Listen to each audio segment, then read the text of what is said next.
இன்னைக்கு வந்து ஆன்லைன்ல சிப்பி தான் வாங்கியிருந்தோம். 2, 3 நாளா சொல்லி வச்சு இன்னைக்கு தான் வந்திருந்து. உடனே ஆர்டர் பண்ணிட்டோம். 1 கிலோ ரூ. 455.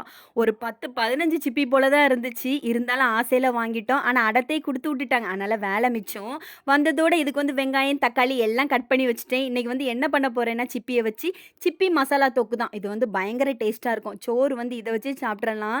இது வந்து கடாயில எண்ணெய் ஊத்தி, இதில வந்து கடுகு, ஒரு வத்தலு, நறுக்கி வச்ச வெங்காயத்த போட்டு நல்லா வதக்கிக்கிடணும். லைட்டா உப்பு தூவிக்கிடுங்க. அதுக்கப்புறம் கொஞ்சம் போல கருவேப்பில, கட் பண்ணி வச்சிருந்த தக்காளியும் போட்டு நல்லா வதக்கிக்கிட்டு, இஞ்சி பூண்டு பேஸ்ட்டு அதனுடைய பச்சை வாசனை போனதுக்கு பிறகு, அப்படியே கரம் மசாலா, மஞ்சள் பொடி, வத்தல் பொடி, மல்லிப்பொடி, கொஞ்சம் போல பெப்பர் நல்லா போட்டு எடுத்து வதக்கி எடுத்துக்கிடுங்க. அப்படியே நம்ம அரைச்சு வச்சிருந்த 2 மீடியம் சைஸ் தக்காளி, அதையும் உள்ள போட்டு அப்படியே நல்லா அந்த பச்சை வாசனை போனதுக்கு பிறகு, இந்த சிப்பி அப்படியே இறக்கி விட்டுருங்க. கொஞ்ச நேரம் அத அப்படியே குக் பண்ணிட்டு, அப்படியே நல்லா மூடி வச்சுருங்க. ஒரு 15, 20 நிமிஷம் கழிச்சு எடுத்து பார்த்தா நல்லா குக் ஆயிருக்கும். அப்படியே மல்லி தழ போட்டு இறக்கி விட்டு பரிமாறுங்க.